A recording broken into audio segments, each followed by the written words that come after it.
So I have my back and my front's over here, cut out. And at this point, we're about to start sewing, but you have an option here.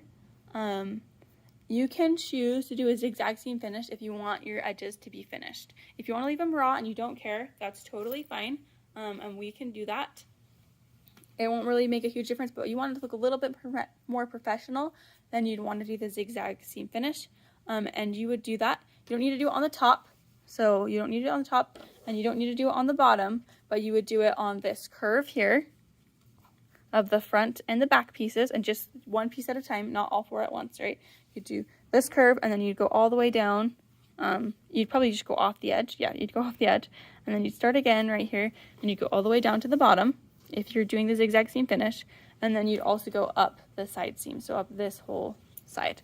So really like the two long edges, and then the top and the bottom you'd leave plain, because those are going to be enclosed, so you won't even see them. So that if you're interested in doing the zigzag seam finish, that's what you're going to do there.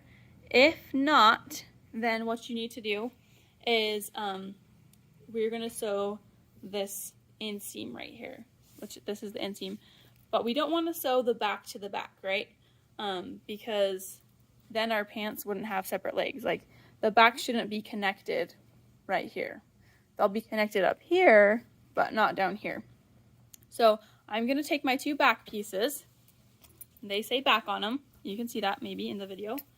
And I will lay them out next to each other, like so. So here I have my back left, and here I have my back right. And we're just kind of looking at the top right now. That's okay. But this seam down here is what I'm going to be sewing. I need to find the front piece that matches here. So I'll leave a little space so you can look at those. Here are my front pieces, and I want to lay these on top of my back pieces with the right sides together. So I have my wrong side and my right side. I will be looking at the wrong side because my right side will be facing my back. So I'll take this piece, and here it has the curve, right? So I want my right sides together. This is where they line up. So this is a front, again, a front and a back.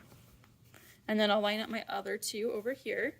It's really important, especially if your fabric is looks the same on both sides, that you have the right leg lined up with the right leg, because otherwise you'll end up with like two left legs or two right legs, or something wonky is going to happen. Okay, so I want to make sure that I have right sides together here, and there's a front laying on top of a back. Over on the side, you'll notice that there's like an inch of overlap.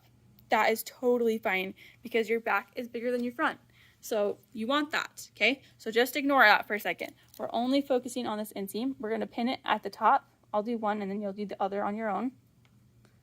We'll pin it at the top, and then I'm gonna follow this all the way down to the bottom, and I'll line up my two bottom edges, like so, and I'll put a pin there. We always want to pin the top and then the bottom, because otherwise we might accidentally make one side longer than the other. And then I'm gonna find the middle. So this is roughly the middle between the two. I know it's hard to see because not everything can fit in the frame, but I'll just lay them nice and flat, and I'll put a pin, and then I'm going to put a pin in so that I have one every, I'd say 3 or 4 inches. So I'll line up my raw edges, put a pin in perpendicular to the edge of the, I'll move this out of the way so you can see, perpendicular to the edge, and I just put another pin in here. Every 3 or 4 inches I want a pin. And this will be sewn at 5/8 seam allowance in just a little bit.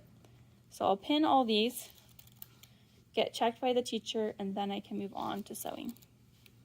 Okay, I've done one side. Again, I have a front pinned to a back at the inseam. So that's just below this curve. So that's the short side, right? Over here I have one really long side, and then here I have a curve and then a short side. Once you've pinned both, get checked off, and then you can sew those at 5/8 seam allowance after watching the next video.